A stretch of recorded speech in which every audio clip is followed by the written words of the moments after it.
ഇന്നത്തെ വീഡിയോയിൽ നമ്മൾ സംസാരിക്കാൻ പോകുന്നത് ബാപ്റ്റിസത്തിലെ ഏറ്റവും ഇമ്പോർട്ടൻ്റ് ആയിട്ടുള്ള ഒരു ഐറ്റമാണ് ബാസ്ക്കറ്റ് അല്ലെങ്കിൽ ബോക്സ്. നമ്മൾ പണ്ട് കാലത്തൊക്കെ ബോക്സ് എന്നുള്ള ഓപ്ഷൻ നമുക്കില്ലായിരുന്നു, ബാസ്ക്കറ്റ്സ് മാത്രമേ ഉണ്ടായിരുന്നുള്ളൂ. ബാസ്ക്കറ്റ് ഇതിപ്പം കണ്ടില്ലേ, ഇതൊരു റൗണ്ട് ബാസ്ക്കറ്റ് ആണ്. ഈ റൗണ്ട് ബാസ്ക്കറ്റ് ഉണ്ട്, നമുക്ക് ഓവൽ ബാസ്ക്കറ്റ് കിട്ടും, സ്ക്വയർ ഉണ്ട്, റെക്റ്റാങ്കിൾ ഷേപ്പിലുണ്ട്. ഇതിപ്പോൾ ചെറിയൊരു ബാസ്ക്കറ്റാണ്. ഇതിൻ്റെ തന്നെ കുറച്ചുകൂടെ വലിയ ബാസ്ക്കറ്റ് വേണമെങ്കിൽ നമുക്ക് അങ്ങനെ ചെയ്യാം.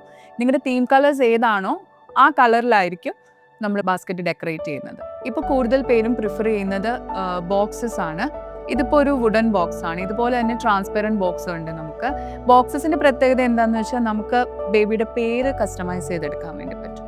പിന്നെ നിങ്ങളുടെ തീം കളേഴ്സിൽ തന്നെ നമുക്ക് ഫ്ലവർ ഡെക്കറേഷൻ ചെയ്യാം. ഇതിപ്പോൾ നമ്മൾ രണ്ട് സൈഡിലാണ് ചെയ്തിരിക്കുന്നത്. ഇതുപോലെ തന്നെ ഇവിടെ ഒരു ചെറിയ ലേസ് കൊടുത്തിട്ട് അതിൻ്റെ മുകളിൽ ഒരു ബഞ്ചായിട്ട് വേണം ഫ്ലവേഴ്സ് വയ്ക്കാം, അങ്ങനെ. പിന്നെ ബോക്സസും വലിയ ബോക്സസ് ഉണ്ട്.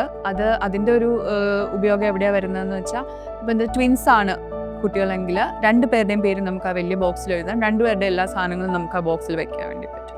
ട്വിൻസ് ഉള്ളവർക്ക് ബോക്സസ് വേണ്ട, ഇനി ബാസ്ക്കറ്റ് മതി എന്നുണ്ടെങ്കിൽ ഇതിൻ്റെ തന്നെ വലിയ ബാസ്ക്കറ്റ് നമുക്ക് ചെയ്യാം. അപ്പം 2 കുട്ടികളുടെയും എല്ലാം നമുക്ക് ഇതിൽ തന്നെ അറേഞ്ച് ചെയ്യാം. പിന്നെ ചിലവരുണ്ട്, അവർ സെപ്പറേറ്റ് ബാസ്ക്കറ്റായിട്ട് തന്നെ ചൂസ് ചെയ്യും. 2 കുട്ടികളുടെയും സെപ്പറേറ്റ് ആയിട്ട് തന്നെ സെറ്റ് ചെയ്തെടുക്കാറുണ്ട്.